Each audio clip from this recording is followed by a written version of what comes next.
Daniel Wright leaned back in the leather chair, fingers resting calmly on the edge of the conference table as the final document slid toward him. Divorce papers. Clean.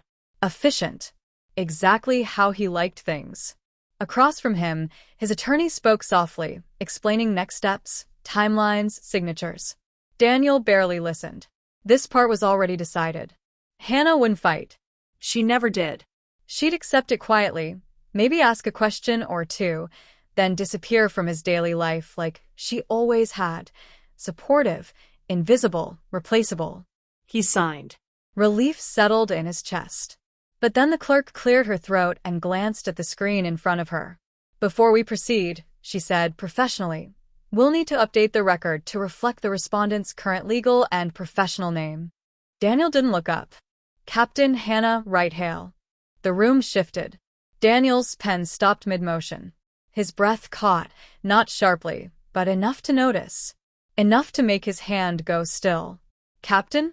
The word echoed louder than it should have. Across the room, Hannah stood. She looked nothing like the woman he thought he'd left behind. Her posture was straight, shoulders relaxed, expression calm in a way that didn't ask permission. Her dark hair was neatly pulled back, not for appearance, but for function. She wore a tailored navy blazer, crisp and understated, the kind worn by someone accustomed to command rather than approval. Daniel finally looked at her. And in that moment, he understood something far too late. The divorce hadn't freed him. It had simply arrived after she already had. What happened next wouldn't involve shouting. Or tears. Or explanations. Just silence. And a name that carried more weight than his ever had. Daniel left the building with the quiet satisfaction of a man who believed a chapter had been closed properly. No raised voices. No scenes. No hesitation. The papers were signed, stamped, and filed with the same efficiency he applied to every decision that mattered. Divorce, to him, was not a failure. It was a correction. Outside, the afternoon light reflected off glass and steel, the city moving with purposeful indifference. Daniel adjusted his jacket and checked his phone. No missed calls. No messages from Hannah. He took that as confirmation. She was handling it the way he expected, calm, contained, resigned. That had always been her strength, hadn't it? Knowing when not to push. He replayed the last few months in his head as he walked to his car. The late nights, justified as work. The conversations shortened into logistics, the slow erosion of interest that came not from anger, but from boredom. Hannah hadn't changed, not really. And that was the problem. She stayed steady while he outgrew the space they shared. Daniel started the engine, already planning dinner, already thinking ahead. There was relief in knowing he no longer had to pretend. No more explanations. No more shared silence that asked him to care when he didn't know how to anymore. At a red light, he caught his reflection in the windshield. Same composed face. Same controlled eyes. He looked like a man who had made the hard choice and survived it intact. He imagined Hannah at home, reading the notice again, perhaps sitting at the table where she used to spread her notebooks late at night. He felt a flicker of something, sympathy, maybe, but it passed quickly. She would be fine. She always was. She would adapt, quietly, like she always had. The light turned green. Daniel drove on, convinced the hardest part was over. Convinced that endings were clean when you decided them early enough. Convinced that silence meant acceptance.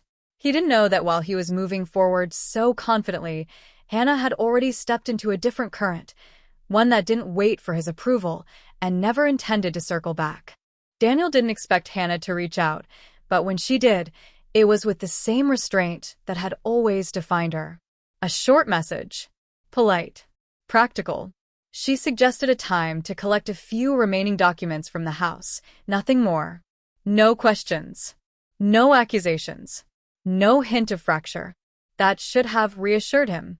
Instead, it left him uneasy. When he arrived that evening, the house felt different, not emptier, just quieter in a way that didn't ask to be filled. Hannah met him at the door, composed as ever.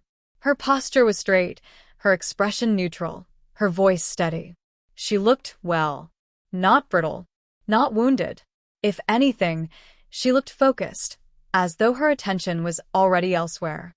They moved through the familiar rooms together, exchanging brief sentences that stayed safely on the surface. Dates. Files. Logistics. Daniel noticed how efficiently she handled everything, how little she lingered. She didn't hover. She didn't watch him. She moved with purpose, collecting what she needed and setting aside what she didn't. At one point, she handed him a folder. Their fingers brushed briefly. He waited for something: anger, sadness, hesitation. It never came. "You can keep the rest," she said calmly. "I won't need it." The words were simple, but they landed heavier than he expected. He followed her into the study, where the desk was unusually clear. The stacks of papers he remembered were gone. In their place sat a single leather portfolio and a neatly arranged calendar. He caught a glimpse of dates blocked off weeks in advance, destinations written in a precise hand. "You're busy," he said, before he could stop himself. Hannah smiled, but it wasn't the old smile. This one didn't seek reassurance. "I am." Something in her tone unsettled him. Not cold, not warm, just settled. As he turned to leave, Daniel felt a flicker of doubt for the first time since signing the papers. It wasn't regret.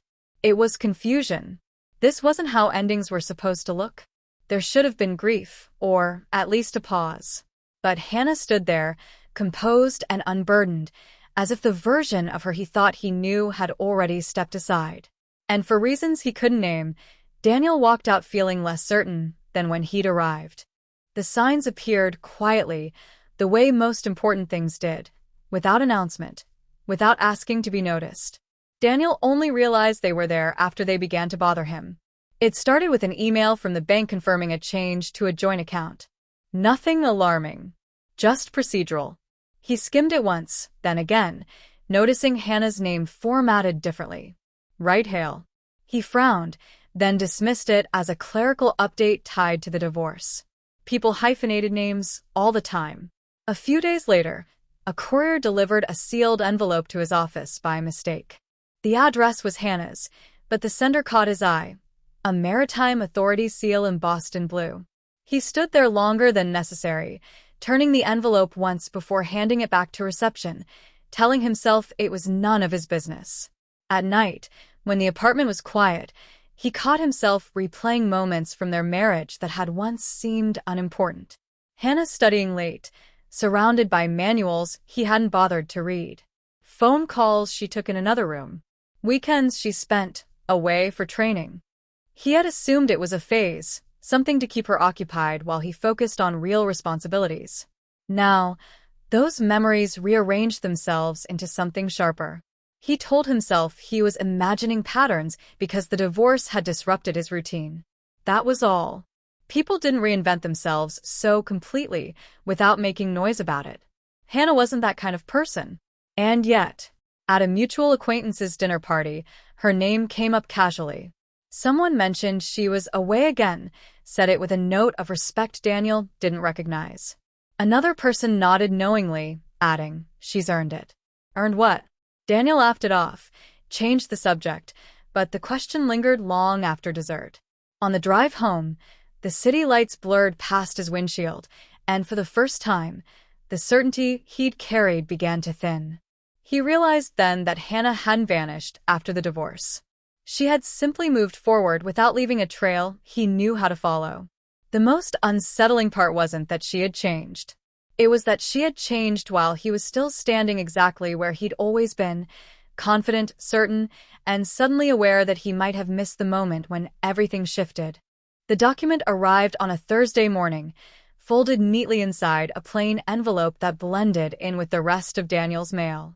He opened it absent-mindedly between sips of coffee, expecting another routine notice tied to the divorce.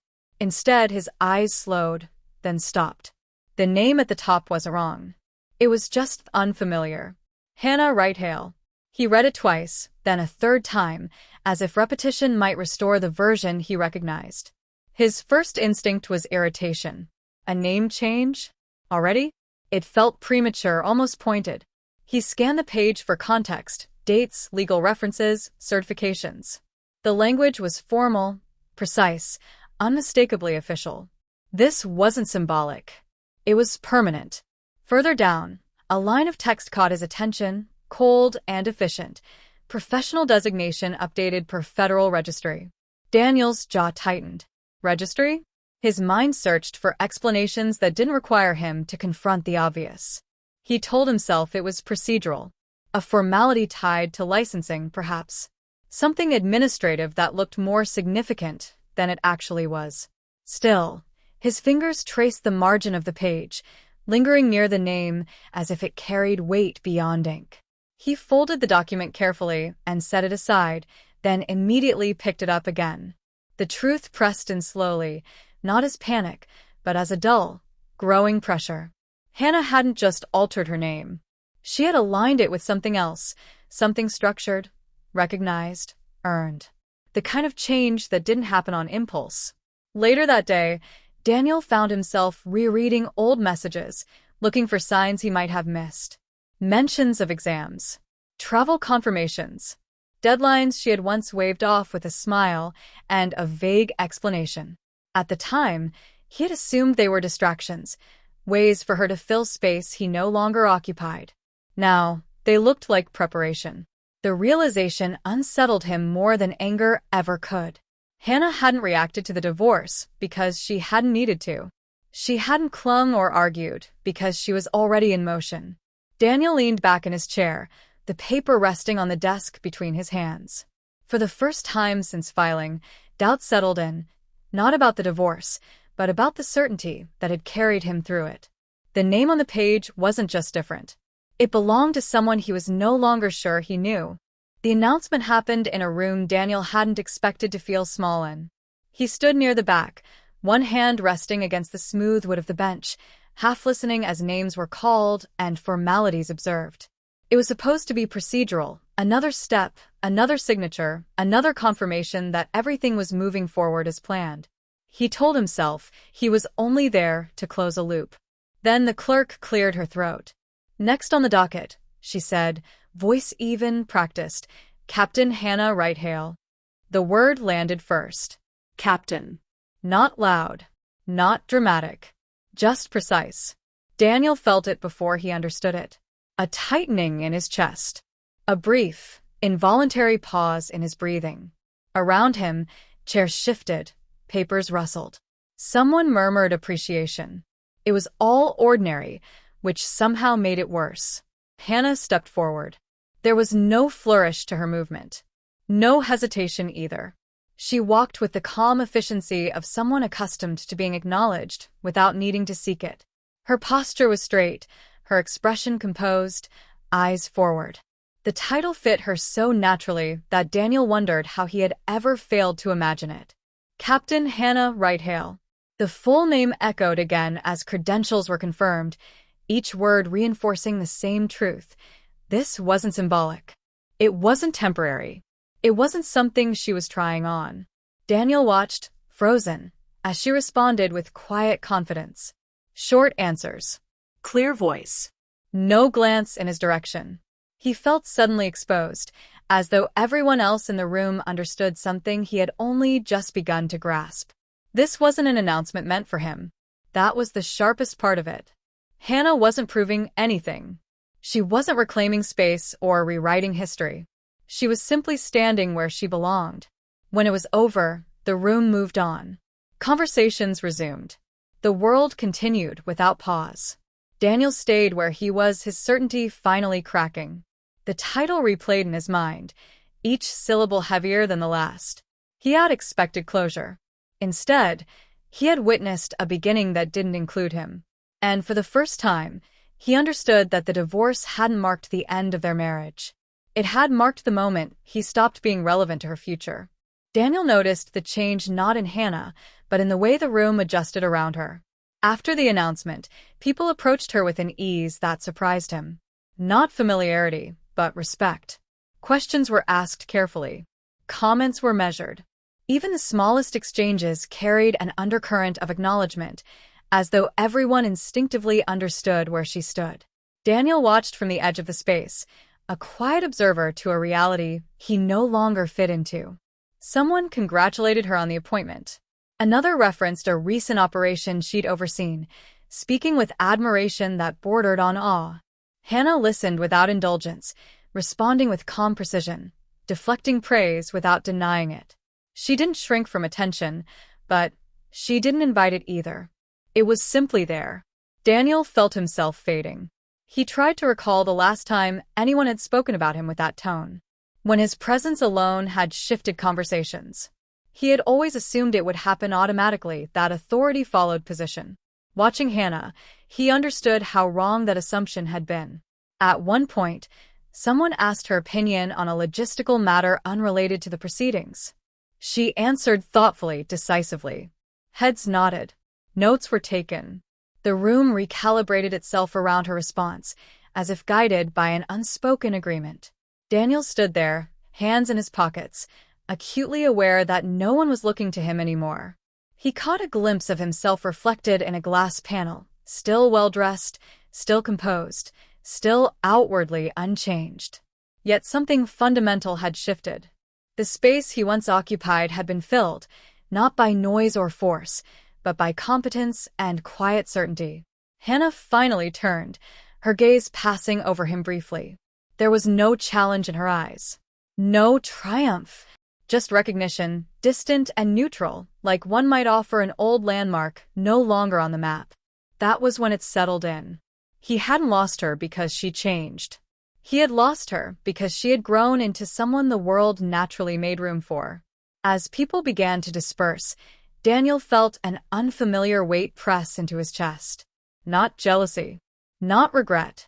Something colder. Understanding. The room hadn't chosen sides.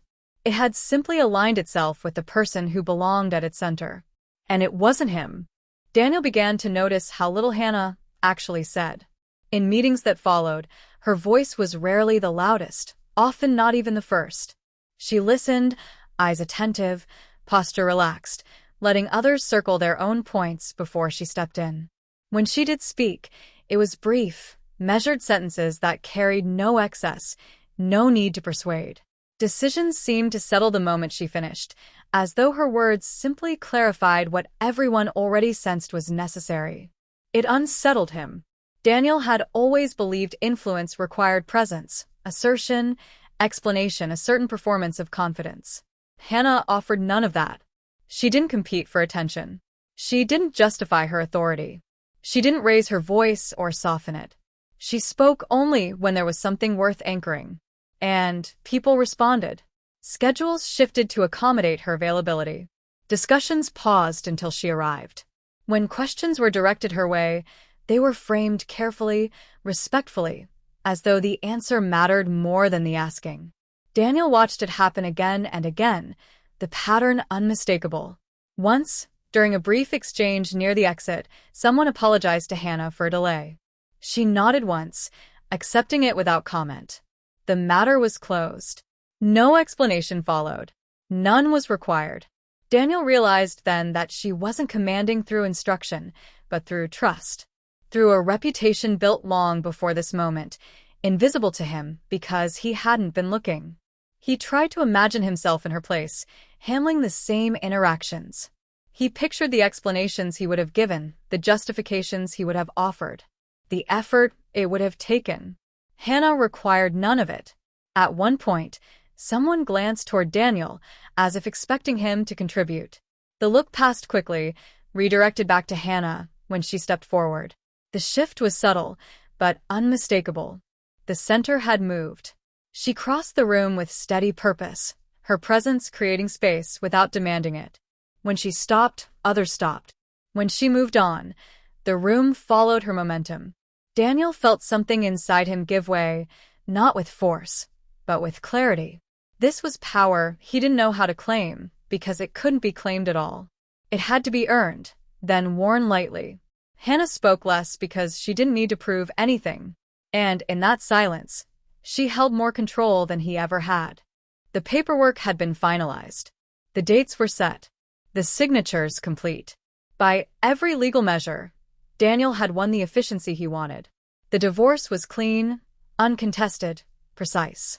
And yet nothing about it felt like victory. In the days that followed, he began to notice the absence more clearly. Not the absence of Hannah, but the absence of something he hadn't realized she had been carrying. Stability.